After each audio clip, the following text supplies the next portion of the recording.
ચાલો ગાઈઝ, તો સૌથી પહેલાં તો હરેક મિત્રોને જય હિન્દ. સ્ટોક માર્કેટની અંદર અત્યારે કેટલો ખરાબ સમય ચાલુ છે ને એ વસ્તુ અત્યારે મોસ્ટ ઓફલી લોકોને ખબર નથી. બરોબર, સૌથી પહેલાં તો તમે આ વસ્તુ માની જાઓ.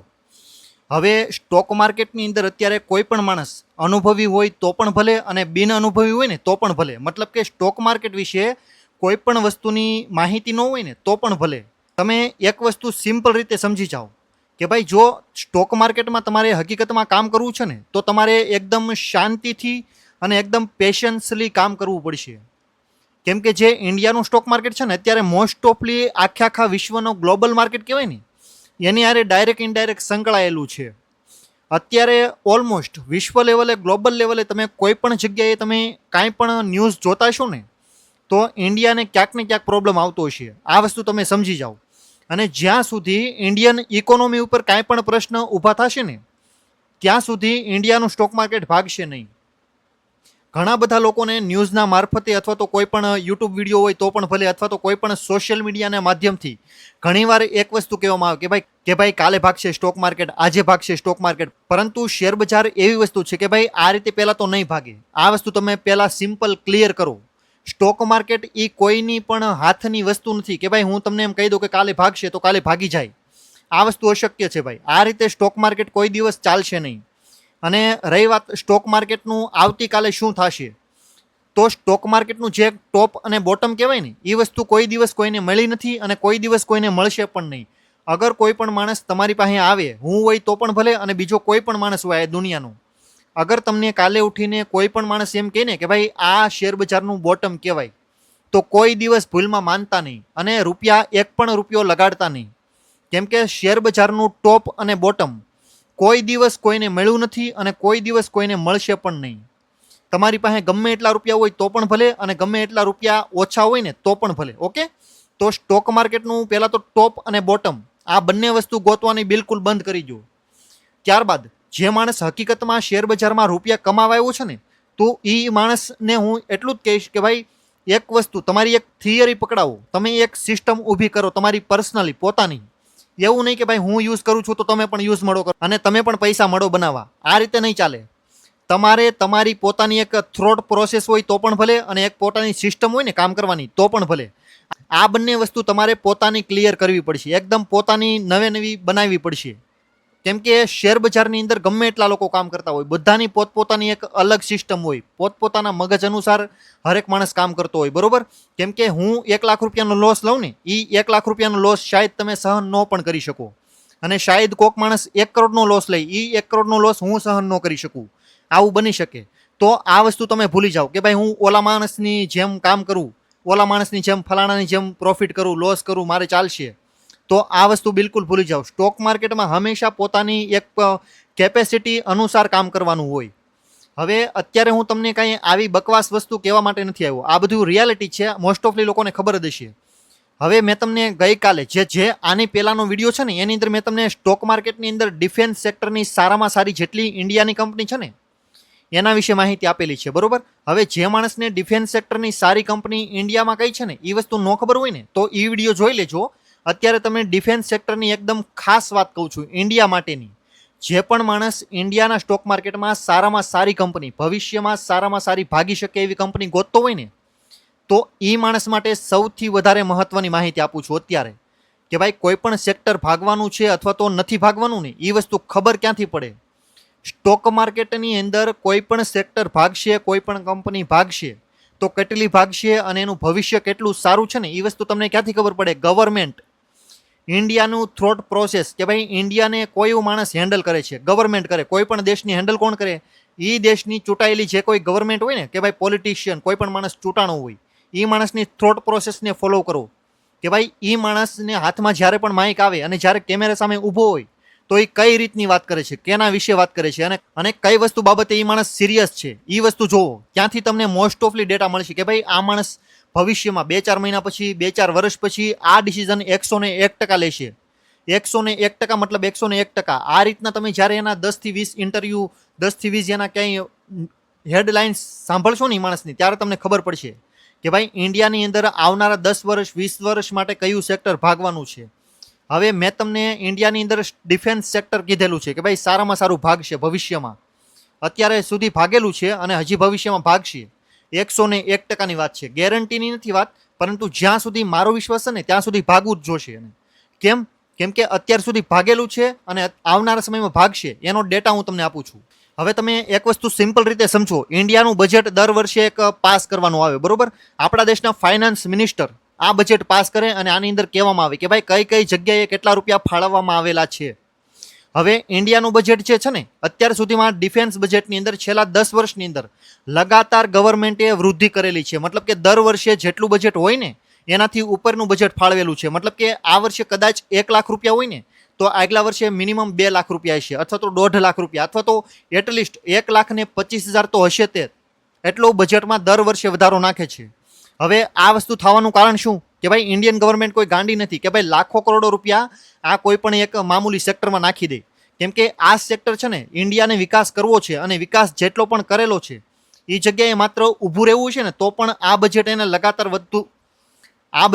લગાતાર વધારતું રહેવું પડશે. કેમ કે ચાઇના અને પાકિસ્તાન અને આ દેશ જેવા છે ને, ચાઇના અને પાકિસ્તાન એની જેવા વિશ્વમાં ઘણા બધા દેશો છે જે ભારતના વિકાસને બિલકુલ સહન નહીં કરે. એટલા માટે એ લોકો લગાતાર એવી ક્યાંક ને ક્યાંક પોતાની મનસા ઊભી કરશે અને પોતાના એક ષડયંત્ર ઊભા કરશે કે ભાઈ ભારતને ગમે એમ કરીને પાછળ ધકેલો. અમેરિકા હોય તો પણ ભલે, ચાઇના હોય તો પણ ભલે, કોઈ પણ દેશ હોય. હું પર્સનલી ટાર્ગેટ નથી કરતો કોઈ પણ કન્ટ્રીને, પરંતુ ઇન્ડિયાને આગળ જવું છે ને તો આ સેક્ટર ભાગશે. આ વસ્તુની તમને ગેરંટી ક્યાંથી ખબર પડે? આ વસ્તુ હું તમને ક્યાંથી કહી શકું? તો જે છેલ્લા 10 વર્ષનું બજેટ ઇન્ડિયાએ બહાર કાઢ્યું છે ને, દર વર્ષે ક્યાંક ને ક્યાંક એની અંદર વધારો કરેલો છે. હવે એને શોખ હોય તો પણ ભલે ઇન્ડિયન ગવર્મેન્ટને, અને જરૂરત હોય ને તો પણ ભલે, અને મજબૂરી ગણો ને તો પણ ભલે. કેમ કે ઇન્ડિયન ગવર્મેન્ટે છેલ્લા 10 વર્ષની અંદર દર વખતે ક્યાંક ને ક્યાંક આ ડિફેન્સ બજેટની અંદર વધારો કરેલો છે. ઓકે, તો આ હું તમે ખાલી બજેટ કેટલું કરેલું છે ને પાસ છેલ્લા 10 વર્ષમાં એ હું તમને કહું છું. સૌથી પહેલા આ 2026 ચાલુ છે, 2016 થી હું તમને ચાલુ કરું છું, બરોબર. 2026 નું બજેટ શું છે ને એ તમારે મને કોમેન્ટ કરવાનું છે. હું તમને માત્ર 2025 સુધીનો ડેટા આપીશ. આ છેલ્લા 1 વર્ષની અંદર શું બજેટ ફાળવેલું છે ને એ તમારે મને કહેવાનું છે કોમેન્ટ બોક્સની અંદર કે ભાઈ ઇન્ડિયન ગવર્મેન્ટે નિર્મલા સીતારમણને આ ડિફેન્સ બજેટ ઇન્ડિયા માટે 2026માં કેટલું ફાળવેલું છે ને એ તમારે મને કોમેન્ટ કરીને કહેવાનું છે. તમે જાણો તો પણ ભલે, તમને ખબર હોય ને તો પણ ભલે, પરંતુ મને એના આધારે ખબર પડે કે ભાઈ કેટલા લોકો હકીકતમાં સ્ટોક માર્કેટમાં પૈસા કમાવાને લાયક છે. ખાલી વાત કરતા, વિચારતા, સપના જોતા હરેક માણસને આવડે, પરંતુ જે મહેનત કરવી પડે ને એ માણસ કેટલા લોકો તૈયાર છે ને એ વસ્તુ મારે જોવી છે. તો એટલીસ્ટ તમે કોમેન્ટ કરજો કે ભાઈ 2026નું ઇન્ડિયન સ્ટોક માર્કેટમાં બજેટ કેટલું ફાળવેલું છે. તો સૌથી પહેલા તો 2016 આપણા દેશના ફાઇનાન્સ મિનિસ્ટરે 2016માં 2,29,000 કરોડનું બજેટ ફાળવેલું હતું ડિફેન્સ સેક્ટર માટે. ત્યારબાદ છે 2017માં 2,46,000 કરોડનું બજેટ કર્યું, બરોબર. 2,29,000માંથી 2,46,000. ત્યારબાદ છે 2018માં આપણા દેશનું ડિફેન્સ બજેટ કેટલું હતું? 2,95,000. 2017માં કેટલું હતું? 2,46,000માંથી 2,95,000 કર્યું, બરોબર. તો આમાં પણ વધારો કર્યો. ત્યારબાદ છે 2019માં આપણું ડિફેન્સ બજેટ કેટલું હતું? 3,12,000 કરોડનું. 2,96,000માંથી 3,12,000 કરોડે લાવ્યા. ત્યારબાદ છે 2020માં આપણું ડિફેન્સ બજેટ 3,37,000 કરોડનું હતું. 3,12,000 કરોડમાંથી 3,37,000 કરોડ સુધી લાવ્યા, બરોબર. તો દર વર્ષે એટલીસ્ટ સારી એવી સિગ્નિફિકન્ટ ખાલી રેલી આવે ને તો પણ આ બજેટ સારામાં સારું કહેવાય કે ભાઈ દર વર્ષે એટલીસ્ટ આ બજેટને સારામાં સારું વૃદ્ધિ કરવામાં આવે છે. મિનિમમ 1-2% અથવા તો 5-10% સુધી આની અંદર લગાતાર પૈસા એડ ઓન કરવામાં આવે છે કે ભાઈ આપણા દેશનું ડિફેન્સ બજેટ કોઈ પણ દેશથી એટલીસ્ટ વાહે ન રહી જાય. બિલકુલ થોડું ઘણું પાછળ હોય ત્યાં સુધી ચાલે, પરંતુ એટલીસ્ટ લગાતાર ગ્રોથ કરવું જોઈએ કે ભાઈ દર વર્ષે ડિફેન્સ બજેટ માટે કે ભાઈ આપણા દેશને હથિયાર ખરીદવા માટે પૈસાની જરૂર, એટલા પૈસા ફાળવી દેવાના સાઈડમાં કે ભાઈ એટલા પૈસા માત્ર ને માત્ર હથિયાર ખરીદવામાં. ત્યારબાદ છે 2021ની અંદર ઇન્ડિયાનું ડિફેન્સ બજેટ છે ને 4,78,000 કરોડનું હતું. 3,37,000 કરોડમાંથી 4,78,000 કરોડની વૃદ્ધિ ઓન ધ સ્પોટ 2020માં.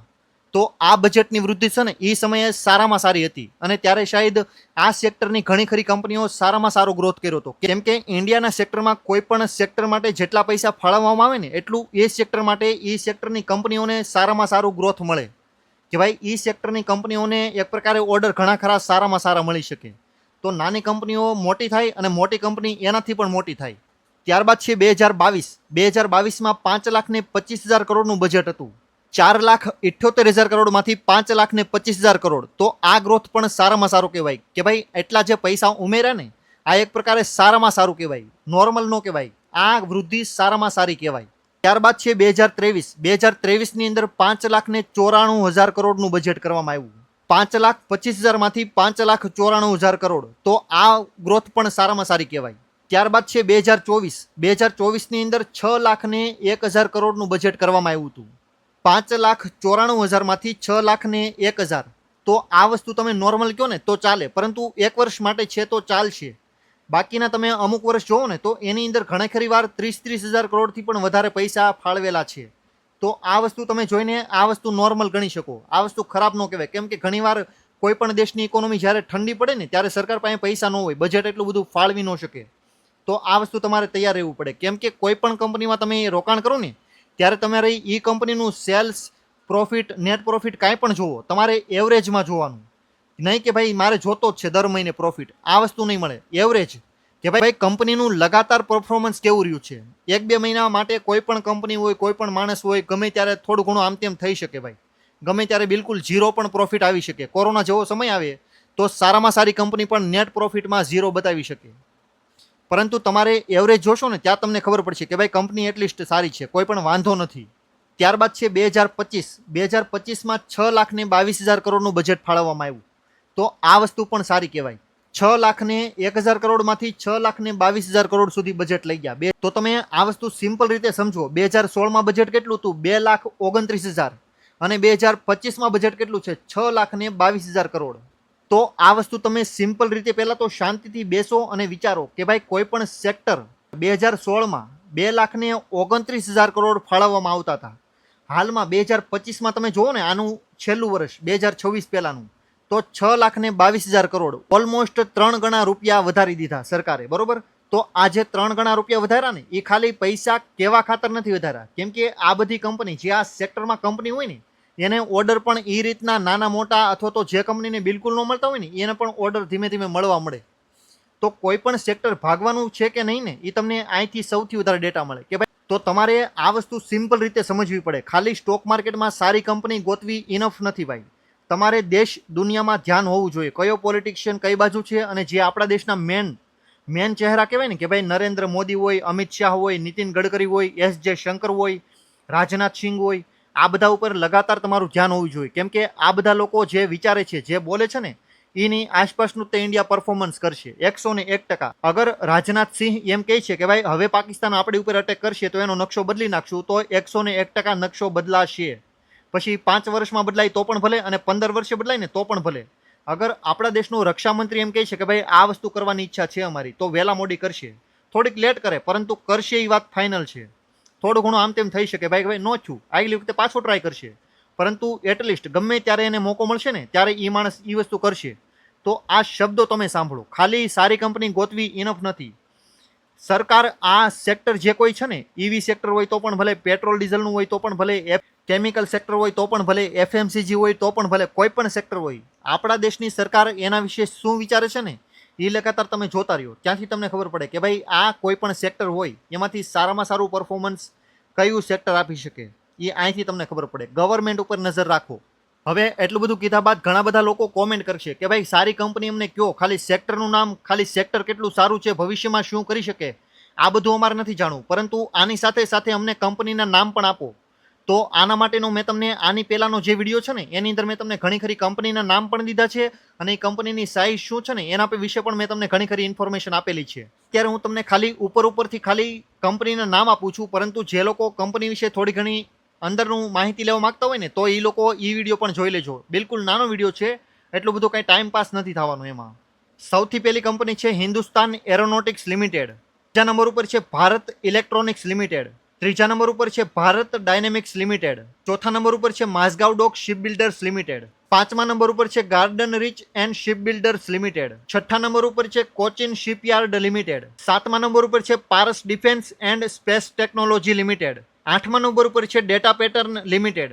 અટલી કંપની છે ને આપણા દેશમાં સારામાં સારું કામ કરે છે, અને જો તમે કંપનીનો શેર લેવા માંગતા હોય ને તો આ કંપની વિશે તમે એકવાર એનાલિસિસ કરી શકો છો. જો તમને એનાલિસિસ ન ફાવે ને કે ભાઈ કોઈ પણ કંપની કામ શું કરે છે, અને કેટલી પ્રકારનું કઈ રીતનું કરે છે થોડું ઘણું તમારે ઊંડાણપૂર્વક માહિતી લેવી હોય ને તો એટલીસ્ટ મને કંપનીનું નામ આપજો, અને જે કાંઈ તમારો પ્રશ્ન હોય ને એ પણ મને એકદમ ક્લિયર રીતે લખજો, ખાલી કંપનીનું નામ નહીં, કે ભાઈ તમારે કંપની વિશે શું એક્ઝેક્ટલી જાણવું છે. જો તમને આ વિડીયોની અંદર ઘણી ખરી જાણકારી સારી લાગી હોય અને જો તમને ક્યાંક ખાસ નવું જાણવા મળ્યું હોય ને તો એટલીસ્ટ વિડીયોને લાઇક કરી દેજો, ચેનલને સબસ્ક્રાઇબ કરજો, અને વિડીયોની અંદર જો કાંઈ પ્રશ્ન હોય તો તમે મને કોમેન્ટ બોક્સની અંદર કાંઈ પણ પ્રશ્ન હોય તો પૂછી શકો છો. Thank you so much for watching this videos and good bye. જય હિન્દ.